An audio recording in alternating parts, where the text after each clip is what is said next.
solo que sí hay una discrepancia muy grande entre la academia y la industria. Sí.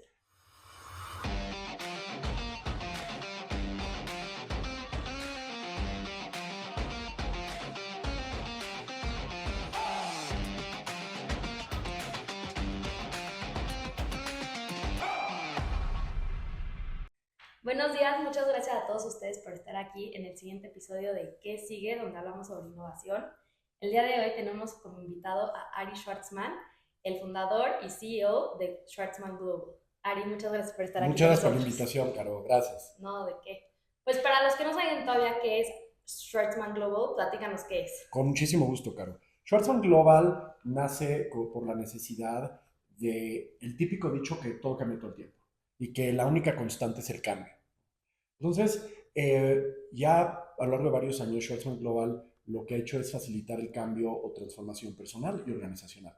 Entonces, en inglés se llaman Change Management, gestión del cambio, y nosotros en particular ayudamos a la parte humana del cambio, a la parte de qué necesita suceder a nivel mentalidad, cultura, dinámica en equipo para que los cambios sucedan. Cambios desde se fusionó una empresa, cambios desde entra un nuevo CEO, cambios desde liderazgos nuevos, cambios de tecnología, por ejemplo, cambios que estresan mucho. ¿Cómo le hacemos para gestionar el cambio? O sea, a eso nos dedicamos nosotros. Esto está en México y en Estados Unidos. Exacto, principalmente en México y Estados Unidos, y ahorita lo estamos ampliando a otros lugares, pero principalmente en Norteamérica. Empiezas en México. Lo empiezo primero en México y la forma que empecé fue interesante porque de los temas que más me atrajeron desde que empiezo es el manejo de estrés a Ok. nivel ejecutivo. Entonces, cuando que empiezo a mis 25 años, regreso de estudiar en Estados Unidos química pura y luego me fui al lado humano de ciencia ocupacional enfocado en bienestar. De ahí empezó manejo de estrés y los mismos CEOs, que eran mis clientes y mis guías, ellos fueron mis mentores realmente, me empezaron a decir, Ari, queremos ahora un evento retiro en Acapulco y ahora queremos que nos ayudes en temas de cómo vender, pero con el tema humano, ¿no? Y ahora queremos que nos ayudes porque hay nuevos líderes o ayúdanos con el CEO en específico que tiene red. Todo empieza aquí, en México, y empieza promoviendo manejo de estrés y bienestar. En ese momento el wellness era algo nuevo. Entonces les parece interesante, a ver, ¿cómo podemos estar mejor en las empresas y estresarnos menos? Y de ahí me empiezan a pedir diferentes temas donde todos empiezan a englobar como manejo del cambio. Y lo que empieza a pasar es que a mí me gusta mucho la tecnología. Y empiezo a ofrecer temas por Skype, cuando Skype era Sí, no. lo moderno, eh, por teléfono y luego por ya videoconferencia. Nos fuimos de los primeros en ofrecer este tipo de servicios y afortunadamente ahorita somos una empresa 100% online. Tenemos colaboradores en varios países y nos comunicamos online tanto con el cliente como entre el equipo. ¿En qué momento te das cuenta que esta empresa tenía muchísimo potencial? Es realmente por las peticiones de los clientes. O sea, ver las necesidades reales del cliente, donde siempre hay algo necesario nuevo. Las empresas normalmente tienen retos de crecimiento, retos económicos, políticos, del ecosistema tecnológicos. Realmente la necesidad, y cuando vi que esto era algo importante, era definitivamente por las necesidades del cliente. Ahora, hubo un momento como interesante porque yo venía siguiendo la tecnología hace muchos años y yo ya había adoptado muchísimas herramientas digitales. Nosotros ya usábamos videoconferencia y Zooms antes de la pandemia. Hacíamos eventos híbridos antes de la pandemia. Pero la pandemia es un momento importante para nosotros porque hay una aceptación de la comunicación por video. Sí, hay un crecimiento Y masivo. entonces eso es muy importante porque se puede crecer ya en varios lugares al mismo tiempo, ya con aceptación. Antes era con resistencia. ¿En qué momento decides tú expandirte a un mercado internacional? Sí, el mercado internacional realmente siempre existió. O sea, porque yo desde que empecé, afortunadamente, y esto es algo bien chistoso, eh, la tecnología era teléfono. O sea, y tampoco estoy hablando hace mucho tiempo, pero hay gente que no le gustaba Skype. Era ir por teléfono. Pero literal la tarjeta de teléfono, ¿ya sabes? Sí, sí, sí. Entonces esa era la tecnología, o sea, comprar tu tarjeta para hablar a otros lugares.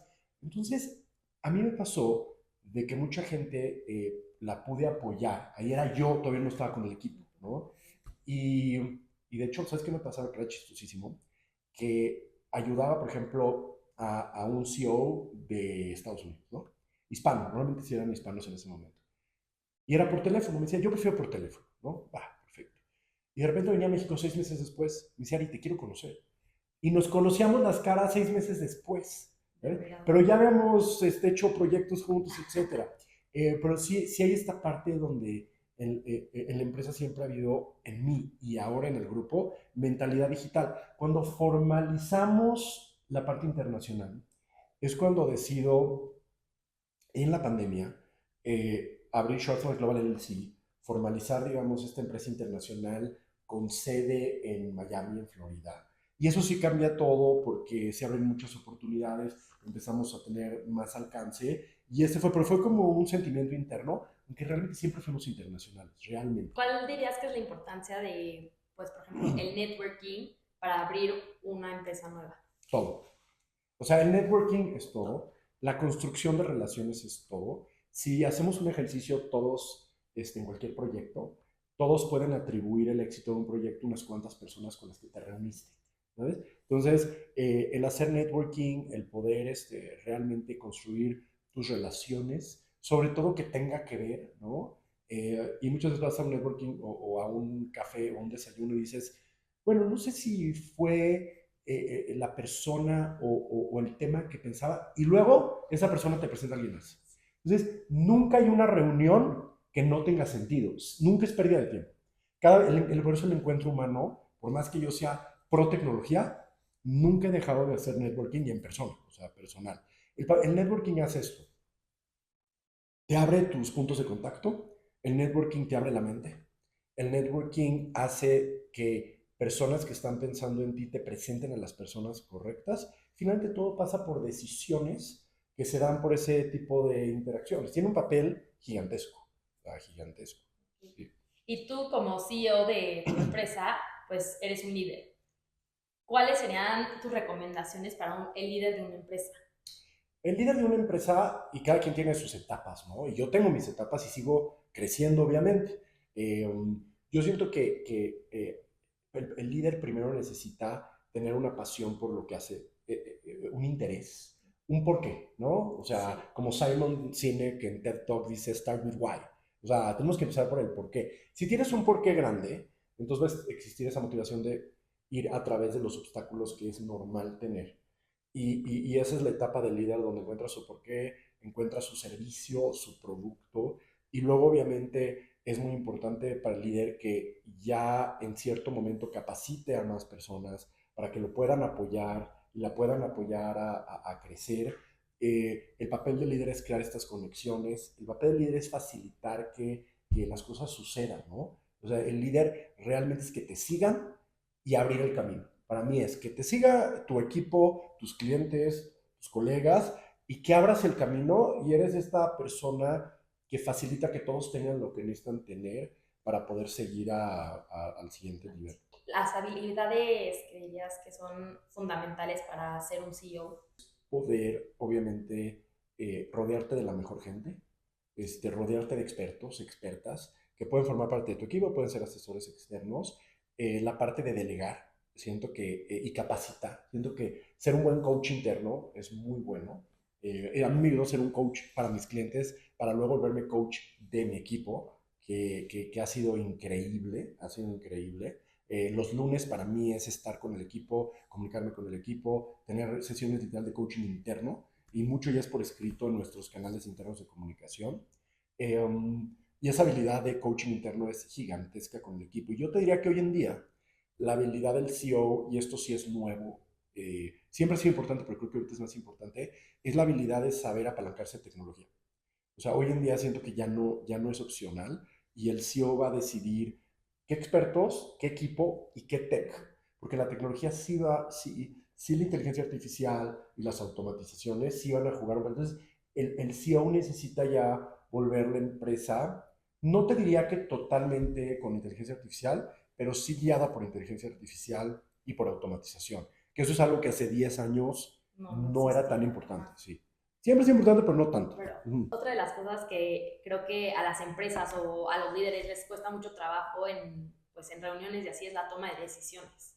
¿Cuál sería una de tus recomendaciones cuando pues esto se vuelve un tema muy complicado? Sí, cuando hay que tomar decisiones, lo importante es hacerles preguntas a todos. O sea, tú le preguntas a todos qué piensan, qué opinan, a los que están involucrados. Luego necesitas irte a una capa de expertos y expertas que ya lo hayan vivido. O sea, te vas con quien ya lo vivió. Ya que te vas con quien ya lo vivió, es otra capa, ya sabes. Luego le preguntas a personas que no tienen nada que ver en el tema, entonces te dan una vista totalmente. Diferentes. Y tú después de tener ese círculo, necesitas llegar a una decisión y muchas veces por instinto. O sea, obtienes toda la información y sigues tu instinto. Sí, es muy importante eso, porque el instinto luego es algo y tú escuchas a líderes y CEOs y te dicen es que fue por medio de recaudar información, pero fue por instinto también. Me hablabas del estrés. Sí. ¿Cómo afecta esto en, pues ya sea como líder, como en toma de Ujú. decisiones, en lo que sea, en el ámbito empresarial? Sí, el estrés es un tema que a mí me ha llamado la atención por mucho tiempo, porque ahí ves que el líder con estrés no funciona igual.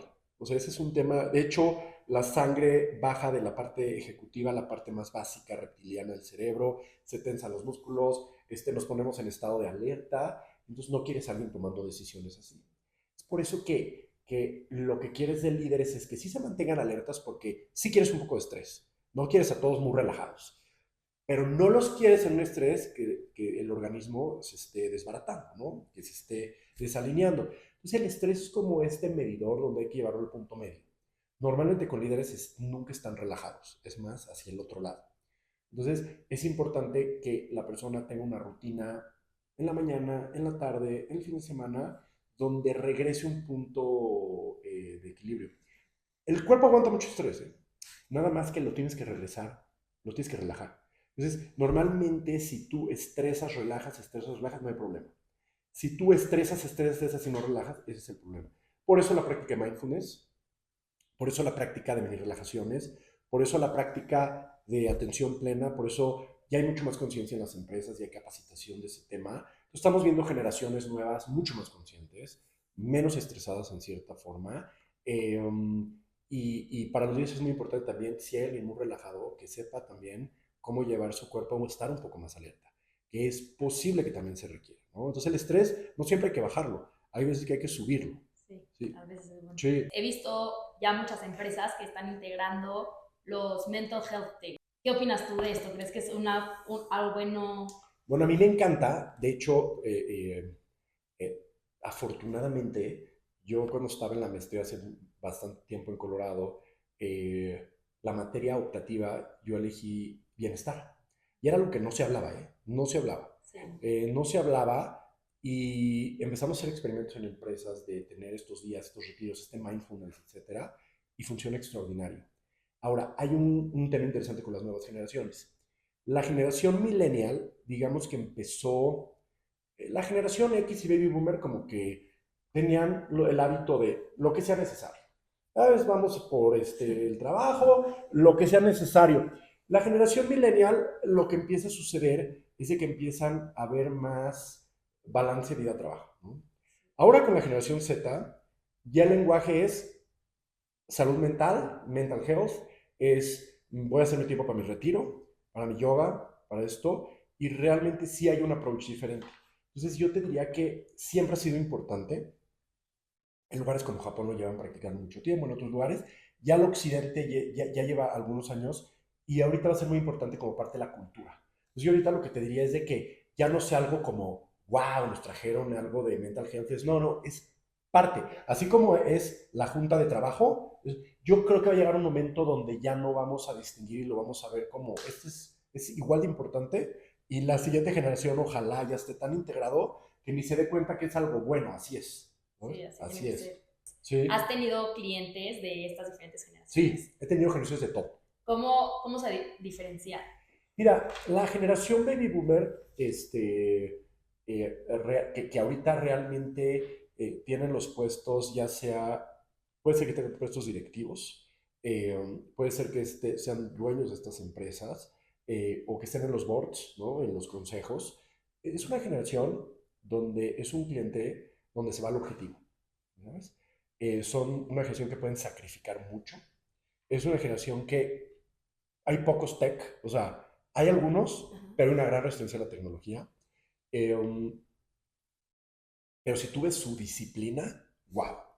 O sea, es la disciplina que tú quisieras ver. O sea, el compromiso y disciplina de esta generación es espectacular, ¿no?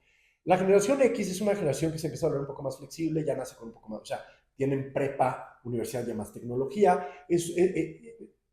Sí tienen la disciplina porque sus papás fueron los baby boomers, pero empiezan a ser un poco más relajados, ¿no?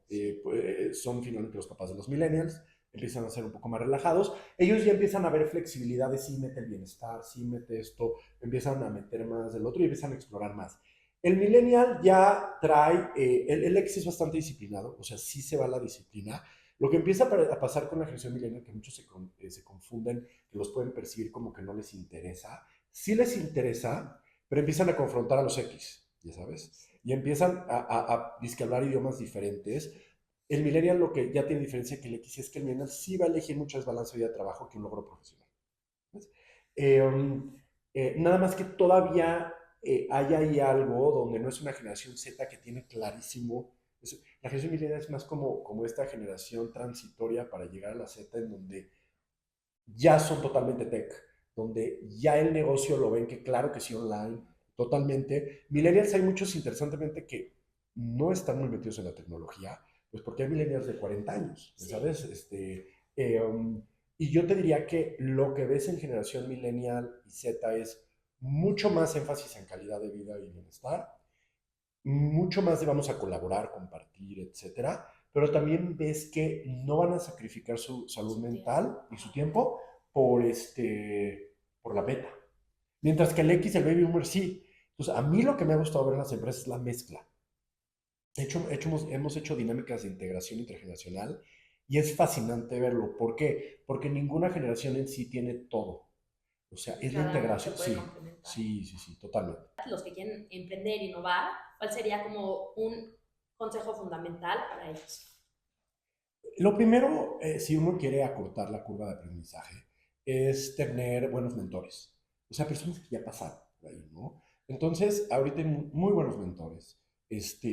Los primeros años, inclusive yo diría que desde la prepa y universidad, es entrar a trabajar a lugares. O sea, sí, y no tiene que ser lo que más te gusta, pero que sí puedas ver cómo se Sí, trabaja, cómo se experiencia. vende, cómo se promueve. ¿Sabes? Como que poder tener experiencia en lo que vas alineando que te gusta, que tengas una responsabilidad, que necesites ir a un horario, cumplir, disciplina y hacer errores, ¿no? Aprender y hacer errores, pero que los errores te cuesten barato, ¿no? O sea, que tengas guías para acelerar ese aprendizaje.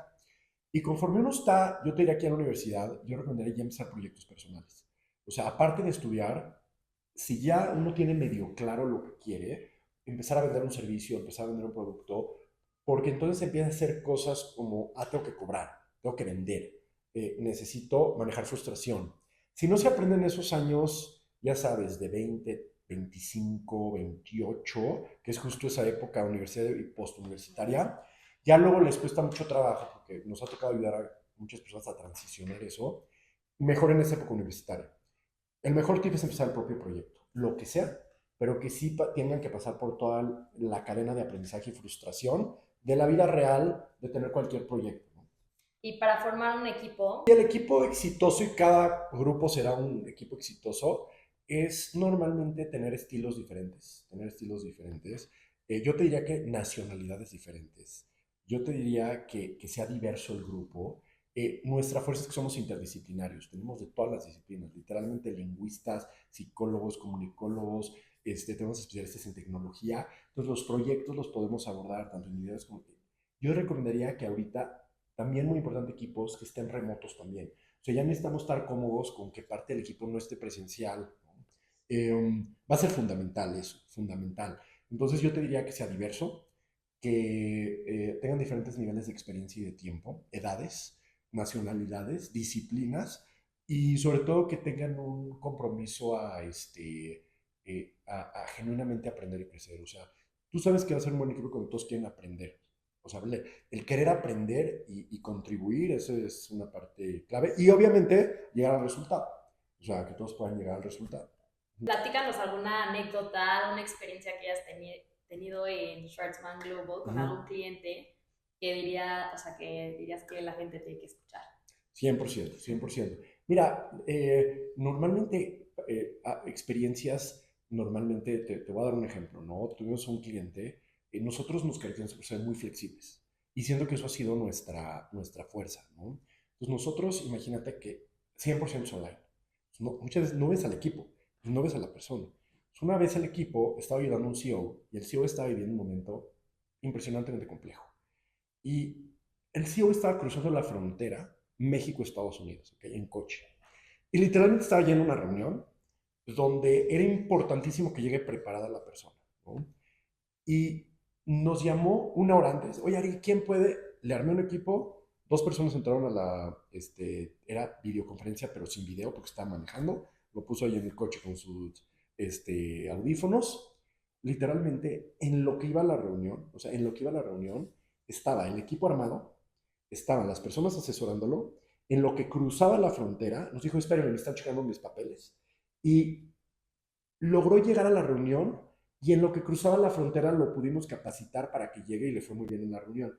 Tenemos esas historias muchísimas, en donde nuestro equipo es sumamente dinámico.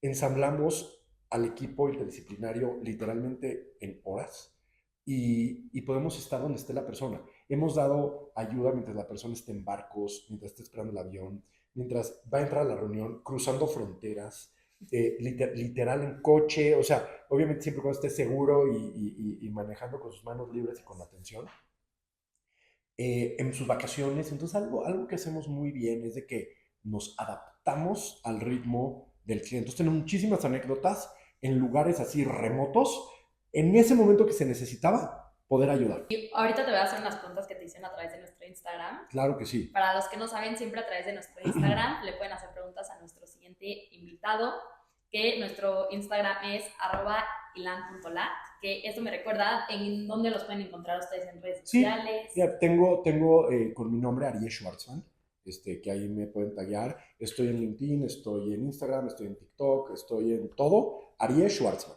Perfecto. Así que ahí me pueden encontrar en todo. ¿Cómo definirías a una empresa preparada para el futuro? Esa es muy buena. Esa es muy buena pregunta. Mira, y te lo voy a contestar de hoy, porque ha cambiado mucho. Sí. Yo diría que la empresa para el futuro va a ser una empresa con muy buenos valores humanos y con una mentalidad digital absoluta. No va a haber empresa en el futuro que no sea con mentalidad digital, no va a existir. Entonces, te diría que el futuro es ya empezar a transicionar a un equipo que tenga las mejores relaciones humanas, que tengan muy buenos valores humanos, que den el mejor servicio al cliente de una forma humana y que todo lo demás esté automatizado. O sea, eso no significa que necesitamos reemplazar a todo el personal, al contrario, cada quien en el departamento que le toca se dedica a la parte creativa, se dedica al pensamiento crítico, pero lo que requiere mucho tiempo, todo se automatiza y todo se guía por inteligencia artificial. La empresa del futuro es una empresa donde la parte humana es la que genera el pensamiento crítico, la creatividad y la empatía con el ser humano, tanto interno como externo de la empresa, y todo es guiado por la tecnología. En otras palabras, la empresa del futuro funciona automáticamente y el ser humano es lo que agrega el valor. Y eso es lo que hace la diferencia. ¿Cómo son tus consejos mejores que los que ahora te puede dar la inteligencia artificial? Es muy buena, extraordinaria pregunta y me encanta ese tipo de preguntas porque son cosas que yo estoy filosofando muy seguido, ¿no? Em, ¿Cómo las preguntas, cómo los consejos que podría dar alguien como yo pueden ser mejores que la inteligencia artificial? Todo va a tener que ser por la empatía. O sea, porque la inteligencia artificial no tiene esta sensibilidad, ya sabes, no puede leer la emoción todavía. Va a poder, ¿eh? Todavía no. La inteligencia artificial no puede empatizar, no tiene la capacidad de ponerse en tus zapatos, ya sabes. Todavía la inteligencia artificial no puede medir los microexpresiones y no puede entender temas más profundos emocionales, ¿no? Yo te diría que el gran superpoder del ser humano en contra de la inteligencia artificial va a ser la parte de conexión humana, empatía y la parte de creatividad también. En 10 años no sé, En 10 años la respuesta tal vez va a ser diferente. Y tal vez en 10 años la respuesta es pues porque para un ser humano biológicamente está cableado para escuchar más a un ser humano que una máquina. Pero tal vez los consejos de AI son mejores. En 10 años tal vez esa respuesta, todavía no. ¿Cuáles son los errores más comunes al tomar decisiones importantes? Los errores más comunes son el ego, normalmente. O sea, lo que puedes ver en el liderazgo es de que las personas que logran trabajar su ego y su autoimportancia son de los mejores líderes. Normalmente el ego te puede cegar, puedes perder objetividad. Entonces, un trabajo muy fuerte de líder es liberar el ego, la importancia y verse más como un facilitador o facilitadora del grupo, del proceso y no creérsela tanto estos roles y papeles, sino más bien yo voy a dar lo mejor para facilitar, para abrir oportunidades, para que todos aprendan, para lograr los resultados, para crecer el proyecto. Pero el rol de decisión principal, aparte de los evidentes de no informarse, que normalmente los CEOs se informan bastante, es el ego. El ego es muy fuerte. ¿Cuáles crees que son los mayores desafíos que enfrentan los líderes actualmente? El desafío es el cambio, o sea, lo que nos dedicamos nosotros. Sí, O sea, el cambio va a ser muy estresante y no lo hemos empezado a vivir. Parece que sí, pero no. O sea, el tema que se va a empezar a vivir es de que ahorita parece que el cambio es opcional. Oye, tú usas AI, no, yo no uso. Oye, yo sí. Oye, ¿tienes automatizado algunas cosas? El tema es que ahorita que estamos escuchando que ya hay restaurantes totalmente autónomos en Estados Unidos, en Japón, hoteles autónomos en Japón, ahorita es como, ay, mira qué interesante, ellos tienen un restaurante autónomo, un hotel autónomo con robots. Y te das cuenta que ahorita ya en los cines puede ser totalmente autónomo todo. Y parecería que es opcional. Entonces, ahorita viene una época donde el mayor desafío es el cambio. Y hacer que toda la organización se adapte mentalmente, no es la tecnología está muy accesible, es que mentalmente todos le entren a la vía del cambio para que se puedan preparar. Estos 2, 3, 4, 5 años van a ser claves, te diría que más 2, 3, alinear a todos en la mentalidad y es muy complejo para los líderes porque ya adoptaron un sistema, hay que cambiar y no es opcional. Eso va a estar muy duro. ¿Cómo dirías tú que puede uno, pues en especial la gente ya más grande que sigue trabajando, Uh -huh. adaptarse pues a estos cambios, como todo lo de la tecnología? O sea, yo pienso en mi mamá, Uh que -huh. todo el tiempo es, me ayudas, me ayudas, me ayudas. Sí, ¿Cómo se pueden adaptar más alguien que tiene un puesto de liderazgo? sí, es muy buena pregunta. Y va a pasar, aparte va Sí. a suceder. El primer paso es que entiendan por qué es importante. Acuérdate, un por qué, siempre. ¿Por qué es importante? Meter programas de cambio, pero mental, o sea, de mentalidad. Y enseñar mentalidad digital. ¿Por qué es importante? ¿Qué significa? ¿Cómo lo aprendo? Y si tú te fijas, las herramientas digitales son intuitivas. No sé qué tenemos que programar. No, sí. Ya de hecho se puede programar sin código. Ya de hecho se puede programar con voz. Entonces, en cierta forma todos vamos a ser programadores. Todos vamos a dar una instrucción y se va a ejecutar. Si tú te fijas con un teléfono, empiezas a jugar. Para las personas que les cuesta más trabajo, que veremos que son de diferentes edades, eh, es que tengan reuniones de mentalidad digital y que tengan mentores que les ayuden a hacerlo. Así como te pide tu mamá ayuda, que todos tengan alguien que les ayude y es una rutina, es mecánico, porque personas de todas las edades aprenden a usar su teléfono, Sí. aprenden a usar su mensajería, aprenden a hacer videoconferencias y es nada más integrar nuevas herramientas, pero primero por la mente. Y justo ahorita la educación yo creo que no está adaptada pues a toda esta tecnología. No, ¿Cómo crees que debería ser la educación o cómo ves la educación en un futuro? la educación trae un reto gigante. O sea, la educación trae un reto gigante porque es la primera vez, acuérdate que la educación empieza finalmente porque hay necesidades en la sociedad y las universidades cumplen esas necesidades y preparan a la gente para ingeniería, para arquitectura, para eso, ¿no? Ahora, era muy predecible lo que se requería y entonces era muy predecible cómo capacitar. Pero cuando tú no sabes cómo el mundo va a ser en 10 años o en 5, y alguien entra ahorita a 5 años de prepararse, te voy a dar un ejemplo. Medicina, ¿eh? Medicina. Obviamente necesitas prepararte y entender la anatomía, etcétera. Pero ya ahorita están operando mucho con robots.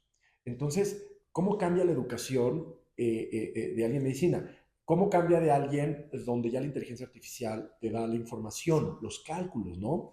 Entonces, ahorita y obviamente para ser médico necesitas esos conceptos, pero ¿cómo cambia la carrera, no? Eh, lo que empieza a pasar ahorita es de que ya hay una distancia muy grande entre nuestra capacidad de predecir cómo es la vida real, o sea, hacia afuera, a la capacitación. Y los maestros están capacitados para la antigua vida, ¿no? No han vivido ni siquiera estos cambios industriales, han estado en la universidad. Se vuelve muy complejo y, en mi opinión, y es muy personal, necesitarían las escuelas estar dentro de las empresas. O sea, muy cerca de las necesidades o por lo menos guiadas por las empresas.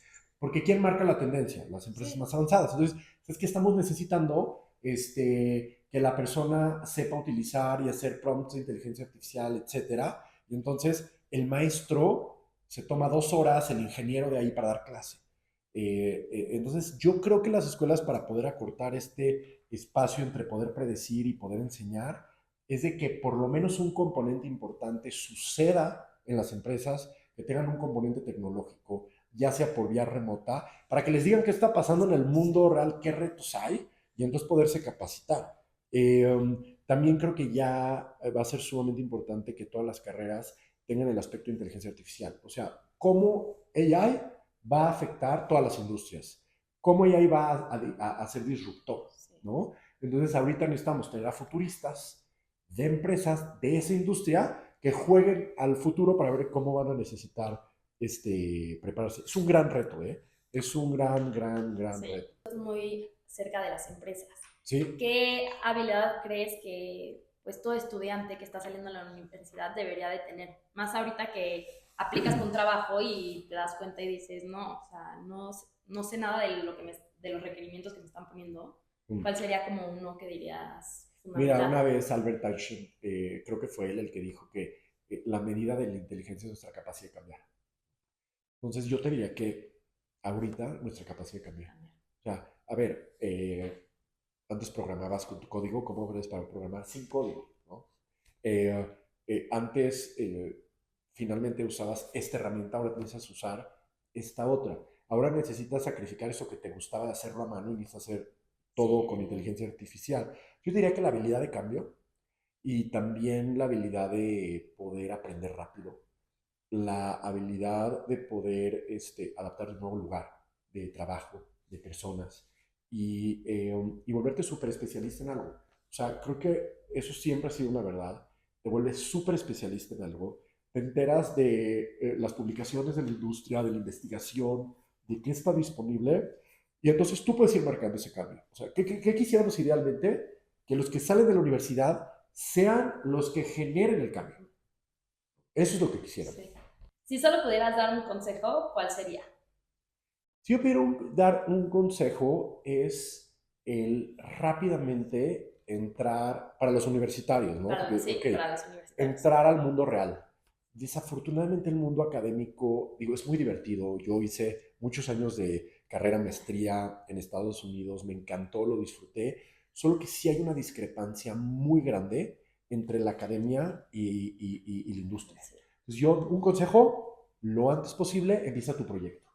Empieza tu proyecto o trabaja o entra al mundo real. Y al entrar al mundo real rápidamente podemos superar las frustraciones de ese mundo industrial, de negocios, el real. El mundo académico está sumamente protegido. Es un negocio finalmente. Es un proyecto de aprendizaje. Nada más que yo diría que si pueden desde prepa, conforme cada quien y sus papás les autoricen, sus familias los apoyen, empezaron proyectos de prepa y si no, pues en la universidad, lo antes posible, semestre uno, ¿eh? O sea, necesita adaptarse el segundo semestre ya. Sí. ¿Tú te arrepientes de haber hecho maestría? O sea, hoy en día harías una maestría. Es una muy buena pregunta. Mi caso fue muy diferente porque yo soy un híbrido de ciencia y humanidad, Ujú. ¿sabes? Entonces, yo necesité de Ya. esas dos para mí, ¿no? No me arrepiento porque para mí lo sigo aplicando literalmente. Lo que yo aprendí en la maestría lo sigo aplicando, incluyendo mi network, Wow. Sí. Ajá. En otros casos, yo te diría que si alguien ya eligió su camino y eligió bien su carrera, que su maestría sea en la industria, que se vuelva cinta negra en la industria y que los programas educativos sean con los expertos de la industria.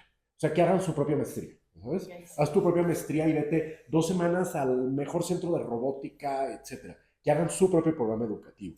Si alguien no eligió su carrera, entonces la maestría es una forma como de Sí, formarte. Sin embargo, ahorita también, si tomas un trabajo suficientemente bueno, es la mejor maestría. Entonces, cada quien lo va a decidir, pero hoy sí la maestría está en, si es necesaria. Ahora, si estás preparando en un campo que la requiere, como si quieres ser abogado o no, psicólogo. etcétera, o psicólogo que necesita supervisiones clínicas, pero ve, lo de psicólogo es buen punto. Tú en la maestría de psicología tienes muchísimas horas de práctica. Entonces, realmente te llevan a practicar. ¿Sabes? Sí. Entonces, si son maestrías orientadas a la práctica o carreras, son las mejores realmente. ¿Qué cambios te gustaría ver en el panorama empresarial global? A mí me gustaría ver en el ecosistema empresarial que hay muy buenos planes de carrera para todos. O sea, que se vuelvan las escuelas del futuro. O sea, para mí las escuelas del futuro son las empresas. Son los únicos que van a tener la capacidad de poder realmente navegar el cambio. Las universidades, hay una discrepancia gigantesca. Tal vez si necesitamos universidades todavía, pero con muchísimas alianzas al campo real, ¿no? A la industria. Entonces yo te diría que a mí me encantaría ver que las empresas juegan un papel educativo, formativo, donde no solo hay un ingreso directo a la empresa, sino las empresas empiezan a tener escuelitas y tienen el centro de desarrollo de esta empresa, el centro de capacitación, y tal vez les pagan colegiatura, ¿eh? O tal vez y son ya becarios y la empresa les paga un salario por ya, pero se necesita las escuelitas adentro de las empresas. Sí, para mí eso es lo más importante ahorita. Ahora, la última pregunta para Claro, acabar este episodio claro que sí. es, ¿qué sigue para Ari Schwartzman y qué sigue para Schwartzman Global? Lo que sigue para mí, o sea, mi etapa de crecimiento es que yo ahorita le estoy dedicando cada vez más tiempo al equipo y a los sistemas, ¿no?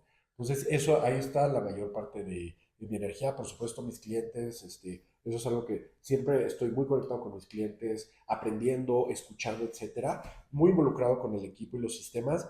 Schwarzman Global, su labor va a ser el poder ayudar a que las empresas transicionen a mentalidad digital, a que formemos la parte mental del cambio hacia la inteligencia artificial, y que podamos hacerlo de una forma donde las empresas sufran lo menos posible, la gente se la pase lo mejor posible y sea como preparar el terreno para lo inevitable que es la automatización y la integración de inteligencia artificial por completo a la industria. Entonces eso es lo que sigue para nosotros.